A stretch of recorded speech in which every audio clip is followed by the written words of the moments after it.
bonsoir, bienvenue. Merci d'être sur TNTV. Voici les principales informations développées ce soir. La route de la dorsale à Af-Haïti totalement paralysée après les fortes pluies. Les habitants sont désormais obligés de faire un détour par le belvédère de Taravao. Une contrainte alors que des travaux de sécurisation devaient débuter ce mercredi pour une durée estimée à 1 mois. Les acteurs de la protection de nos lagons réunis en un même lieu pour une journée tout public. La deuxième édition Temana au Temoananui à Hiva, c'était aujourd'hui. Vous le verrez, certaines activités ont particulièrement retenu l'attention. Une édition pour notre océan qui se poursuit en ce moment même. Notre journaliste Esther Cuneo nous attend sur place. Rendez-vous dans quelques instants. Et puis nous vous emmènerons au cœur des finales scolaires de surf et de body surf. Une quarantaine de scolaires se sont affrontés aujourd'hui sur les vagues de Papenhaut dans des conditions parfois difficiles. C'est à voir à la fin de ce journal.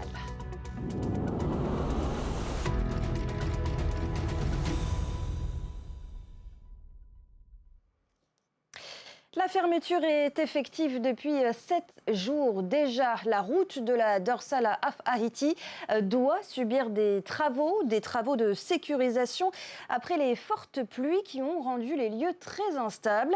Un risque pour les usagers qui doivent faire un détour désormais par le plateau de Taravao pour une durée estimée à 1 mois. Une véritable contrainte pour les usagers. Il s'exprime dans ce reportage de Davidson Bennett. 7e jour de fermeture sur la dorsale de Af-Haïti, une route stratégique aujourd'hui totalement paralysée dans l'attente du lancement des travaux de sécurisation. Alors moi je suis agriculteur et je viens de Toctira, j'habite à Toctira et je fais la navette tous les jours. Donc pour nous c'est un peu compliqué de faire tous les jours le tour.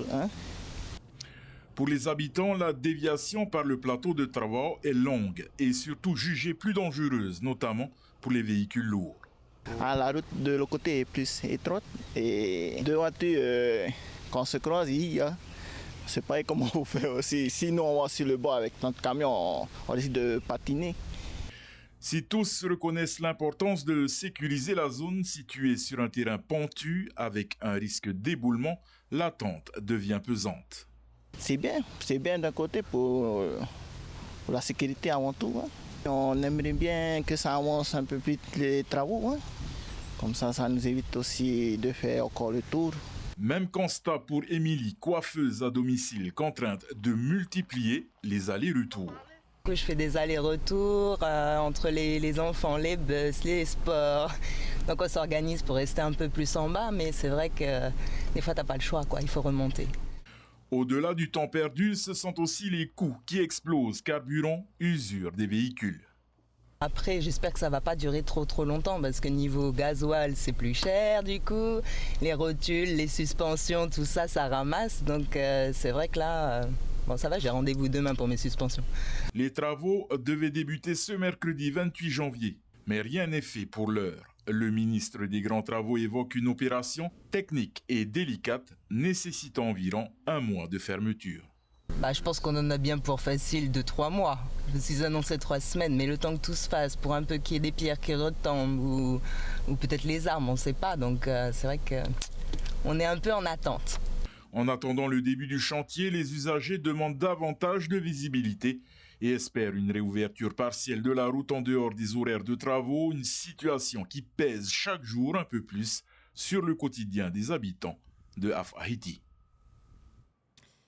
En bref, maintenant, cette information qui vient de nous parvenir, des recherches en mer coordonnées par le JRCC ont été lancées ce mercredi après-midi à Tumar'ar et Yatea pour tenter de retrouver un pêcheur sous-marin. L'hélicoptère Dauphin a été mobilisé en fin de journée à l'approche de la nuit. Les recherches ont été interrompues. Selon nos informations, des habitants auraient décidé de poursuivre eux-mêmes les recherches. On part à présent direction Fa'a, dans un hôtel de la côte ouest où la deuxième édition Temana Otemoana Nui Hiva a débuté ce matin. Une journée ouverte au public et consacrée à notre océan. Esther Cuneo, vous êtes en direct de cet événement. L'heure est à la remise des trophées Toarif, il me semble. Et oui Sophie, la cérémonie de remise de prix a bien commencé et comme vous pouvez le voir derrière moi, il y a du monde. Au total, 250 acteurs de la communauté polynésienne de l'océan. On va retrouver des associations, des entreprises, des scientifiques, des institutions et aussi des scolaires. Bref, une cérémonie qui met à l'honneur 13 lauréats des trophées Toarif 2025 de l'IFRECOR Polynésie, avec une enveloppe globale de 4,3 millions pour récompenser leur engagement pour la préservation de nos récifs et de nos lagons. Mais avant d'aller plus loin sur ce sujet avec notre invité qu'on retrouvera tout à l'heure, je vous propose de faire un tour au village To'a qui s'est tenu ici ce matin, village où une vingtaine d'exposants ont présenté leur action sur le terrain pour préserver justement nos récifs et nos fonds marins. Et vous le verrez, c'était l'occasion pour le public de découvrir les nouvelles technologies au service de la recherche, nouvelles technologies qui ont d'ailleurs retenu l'attention des jeunes. Regardez. La beauté du lagon vu du ciel, avant de plonger sous les eaux. Une immersion en 360 degrés, comme si on y était. Voilà ce qu'on voit derrière ce masque de réalité virtuelle. On voit plein de corail et on nous montre qu'est-ce que le corail est. Et on montre aussi le récif. C'est très bien fait. Ça fait une illusion. Pour l'association Tamari no Temoana, c'est la meilleure manière de capter l'attention des élèves. Principalement, on fait de la sensibilisation scolaire et on essaie de développer des outils qui soient le plus, on va dire, parlants pour les enfants, quoi. Et pour ça, on s'est posé des questions. On s'est dit que juste voir une vidéo sur un vidéoprojecteur, c'était bien, mais pas assez captivant pour les enfants. Donc on est parti sur tourner une vidéo en 360 directement dans le lagon avec un prestataire, monter après pour ensuite mettre sur un casque VR pour que les enfants puissent directement être immergés dans le coin. Apprendre en s'amusant, comme ici, avec des quiz pour découvrir cet objet curieux. C'est très rigolo parce qu'il y a beaucoup de gens qui pensent que c'est un sous-marin, que c'est une caméra, que c'est une bouteille de plongée. Donc les gens ne connaissent pas en fait les équipements qui sont nécessaires en fait à la plongée profonde. Nous, notre association, la REMP, on est chargé de l'étude des milieux mésophotiques et profonds. Donc ça veut dire tout ce qui est à plus de 50 mètres de profondeur. Donc pour ça, on va avoir des outils de plongée un peu particuliers. On va par exemple utiliser des recycleurs qui nous permettent de recycler le gaz expiré et du coup de rester très longtemps sous l'eau pour pouvoir travailler. Et on utilise aussi cette petite machine qui est un scooter sous-marin. Quand on trimballe beaucoup de matériel sous l'eau, forcément on risque beaucoup plus l'essoufflement et grâce à cette machine, eh bien, ça nous maintient en sécurité pour faire toutes nos manips. Gagner du temps grâce aux nouvelles technologies, c'est aussi ce que cherche le CRIOP de Moorea dans son suivi des récifs. Ce qui est assez nouveau maintenant dans le labo, c'est l'utilisation de l'intelligence artificielle, parce qu'on fait aussi beaucoup de photos fixes. Et sur les photos fixes, on compte le nombre de coraux qu'il y a et on obtient des recouvrements coralliens, comme sur la courbe que je t'ai montré tout à l'heure. Ça vous fait gagner du temps ? Énormément de temps.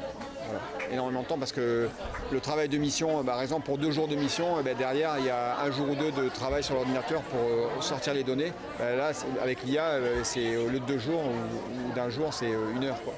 Et le résultat final est bluffant. Ici, vous avez une séquence. Sur l'écran, c'est le même endroit. Mais chaque tronçon ici représente une année différente. Et quand on passe d'une ligne à l'autre, on change d'année. Et vous voyez, par exemple, en suivant une colonie, cette colonie devient celle-là l'année suivante. Il y en a certaines qui grossissent beaucoup, d'autres qui grossissent pas et d'autres qui décroissent. Un suivi qui met en exergue les dégâts du taramea. L'étoile de mer dévoreuse de corail est plus nocive pour le récif que les cyclones. Et le réchauffement climatique est plus que jamais favorable à sa prolifération.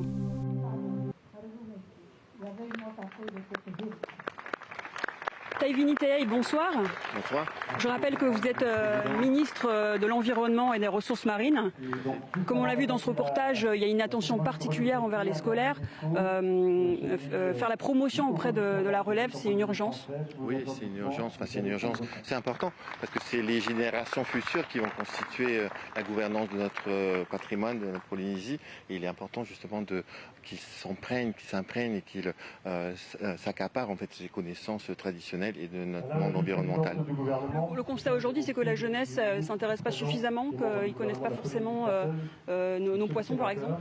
Ah, je dirais pas ça, je dirais que il est de notre responsabilité en fait, nous, gouvernance, relayée bien entendu par les institutions pédagogiques, d'apporter tous les éléments dans le cadre de la formation pour que nos enfants puissent mieux connaître la faune et la flore qui constituent la Polynésie française. Il y a d'ailleurs des scolaires qui vont recevoir un prix ce soir, mais au-delà des prix de la cérémonie et de la symbolique, comment on accompagne, comment l'État et le pays accompagnent ces initiatives? Alors, ces initiatives sont notamment accompagnées par des appels à projets. Donc il y a eu des appels à candidature qui ont été lancés, auxquels donc les associations, les partenaires privés et les écoles, collèges et lycées ont participé. À l'issue de la présentation de ces dossiers, il y a un jury qui s'est réuni afin de délibérer et ensuite définir quels seraient les lauréats. Moïta, il a annoncé depuis l'UNOC à Nice l'année dernière le classement de la ZEE en aire marine protégée. Comment on passe d'une annonce historique à la gestion de 4,8 millions de kilomètres carrés? C'est tout le travail en fait, que nous menons maintenant depuis notre retour de Nice en juin de l'année dernière, avec un calendrier de concertation. Donc, on s'est déplacé au Gambier en fait, au mois de septembre. Il y a eu 3 missions actuellement qui sont déroulées au Gambier. Il y a également des missions qui sont déroulées à Maupiti pour conforter, mettre en place avec les communautés un plan de gestion de ces 2 grandes aires marines protégées de catégorie beaucoup plus élevée, catégorie 1 et 2, utiliser la société et donc sur les Gambiers, mais également des réunions avec les Tavana, des Tuapé et des Marquises et des Nuenana pour également discuter de leur volonté d'augmenter le zonage côtier sur leurs îles. D'ailleurs, vous partez aux Marquises dans pas longtemps là? Je pars aux Marquises en effet ce vendredi. Dans ce cadre-là et également dans le cadre du programme UNESCO. Alors, qu'est-ce qu'on peut attendre en 2026 concrètement, qu'est-ce qui va changer par rapport à l'année dernière, par exemple? Ce qui va changer par rapport à l'année dernière, c'est un calendrier qui a été mis ça a été défini par le président. C'est de continuer à persévérer sur une protection de l'océan. Donc, on étudie une augmentation des zonages côtiers, notamment sur l'archipel des Australes et des Marquises, mais également par rapport à la signature, à la ratification du traité BBNJ, qui conduit maintenant à réfléchir sur la protection en dehors de notre ZEE et donc à étendre finalement la possibilité pour les pêches industrielles extérieures de venir se rapprocher près de notre ZEE et qui va bénéficier pour la Polynésie, on l'espère, d'une diminution notamment des CP dérivants qui viennent polluer nos lagons et nos rivages. Merci Taïvini pour ces réponses. Voilà. Et puis le prochain rendez-vous de l'océan, c'est la journée de l'océan, ça sera le 8 juin et ça sera l'occasion peut-être d'annoncer les évolutions sur la gouvernance du traité haute mer qui a été signé le 17 janvier, Sophie. Le rendez-vous est pris. Merci beaucoup Esther Cuneo de nous avoir fait vivre cette 2e édition donc consacrée à notre océan. Merci également à Désiré Teivao derrière la caméra. Un dernier repérage avant le grand jour. Les équipes organisatrices du défilé qui aura lieu en l'honneur de Miss France ce dimanche se préparent. Le cortège partira de la présidence à 14h30 où vous pourrez admirer Hina Upoko Deves sur un char. Un événement qui se poursuivra avenue Pauvana au pas jusque dans les jardins de Paufei où Miss France ira à la rencontre de la population. Parmi elles, des élèves des îles ont été invités à participer à cet événement grâce à l'Union pour la jeunesse. Écoutez à ce propos le directeur général des services de l'UPJ, Tawahere Maono. Il est interrogé par Noémie Chétrit. On va réunir ce dimanche près de 600 internes qui viennent des îles, des archipels éloignés. C'est un public que l'on a déjà dans nos dispositifs, dans le cadre des WEI, les week-ends éducatifs en internat. Et c'est l'occasion pour eux de pouvoir rencontrer la Miss France 2026 qui est Miss Tahiti. et qui plus est nous vient des îles Marquises. Sur le programme de dimanche, on a tout un village de l'engagement qui est prévu avec un certain nombre de stands qui seront animés par différents partenaires, l'association SOS Suicide, la Fédération de lutte contre les drogues, la DTPN, le COJ aussi avec le recrutement des bénévoles, puisqu'on s'apprête à accueillir les Jeux du Pacifique en 2027. L'idée derrière, c'est de pouvoir mettre en lumière toutes les formes d'engagement qui sont possibles pour nos jeunes. Et retrouvez le programme complet de cet événement sur notre site tntvnews.pf. Un événement qui sera également retransmis en direct sur TNTV et sur le web à partir de 14h. Pour ceux qui ne pourront pas être présents ce dimanche, eh bien sachez que Hinaupoko Devez ira à la rencontre de la population au marché de Papeete ce vendredi. Ce sera à 11h30. Là aussi, les équipes de TNTV seront mobilisées pour vous offrir un direct en TV et web. Rendez-vous à 11h15, donc ce vendredi. 6 ans que l'élection n'avait pas eu lieu, celle des représentants du personnel aux commissions administratives paritaires de la fonction publique communale. Aujourd'hui, 4200 agents avaient rendez-vous aux urnes dans l'ensemble de la Polynésie. Alors à quoi sert cette élection et quelles sont les principales préoccupations des agents communaux? Les réponses dans ce reportage de Nicolas Pérez et Jeanne Tinorua. Les 4200 agents communaux du Fénois étaient appelés aux urnes pour élire leurs représentants du personnel. Un renouvellement calé tous les 6 ans à quelques semaines des élections municipales. Il y a une forte participation des agents parce que quand même c'est dans leur intérêt. Ils vont élire quand même leurs représentants du personnel pour justement garantir leurs droits et leurs obligations. Des représentants qui, durant leur mandat, sont consultés pour les promotions, mutations ou encore lors de sanctions disciplinaires. Ils sont là aussi et surtout pour favoriser le dialogue social et améliorer le quotidien des agents. Suite à l'enquête de satisfaction que nous avons menée en interne sur nos 420 agents, il y a toujours 11% des agents au fait, qui souhaitent qu'on améliore encore leurs conditions de travail. Le mal-être au travail est un problème identifié dans bon nombre de communes. La capitale Papeete, avec ses 512 agents, n'est pas épargnée. Cette problématique, effectivement, n'est pas liée qu'à Papeete. Même en France, on voit aussi qu'il y a de plus en plus de problèmes d'harcèlement moral, etc. Donc, dans les services, quoi. On fait tout pour encadrer au mieux donc, les agents et pour diminuer leur mal-être, quoi. Une prise en compte du quotidien des agents qui offre des résultats positifs. Quand on avait besoin des trucs, c'est toujours, il faut attendre, il faut le balai, tout ça. Parce que nous, on a besoin de tout ça pour faire notre travail. Et que les enfants, quand ils arrivent, c'est propre. Aujourd'hui, non. Dès qu'on demande, notre chef fait des lettres pour faire emmener avec le DRH, on dit. Les résultats de ces élections devraient être connus dès demain. En 2020, 68% des agents s'étaient mobilisés pour élire leurs représentants. Comment former les élèves aux réalités économiques de notre territoire? À Reiatea, au lycée des Îles-sous-le-Vent, on a choisi l'intervention d'un professionnel dans le domaine. Le directeur de l'Institut des missions d'outre-mer a fait le déplacement. Les élèves, eux, ont particulièrement apprécié la méthode, comme l'a constaté Jessica Doucet. Dans cette salle de classe, les élèves de terminale option économie ne suivent pas un cours comme les autres. Ils assistent à une présentation sur la situation économique de la Polynésie française, animée par Thierry Beltran, le directeur de l'IEOM en personne.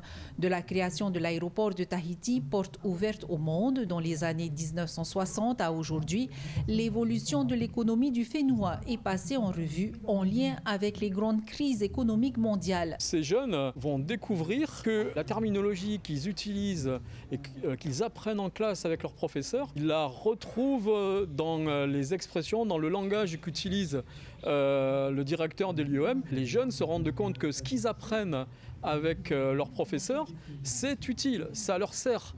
Et ça leur servira. S'ils se projettent sur des métiers de la banque et de la finance ou sur tout autre métier, ils auront besoin d'être familier de cette terminologie, de la comprendre. Inflation, emploi, chômage, importation, exportation ou produit intérieur brut, des notions abordées simplement et directement en lien avec le programme scolaire. Sur ce qu'on travaille, c'est un peu...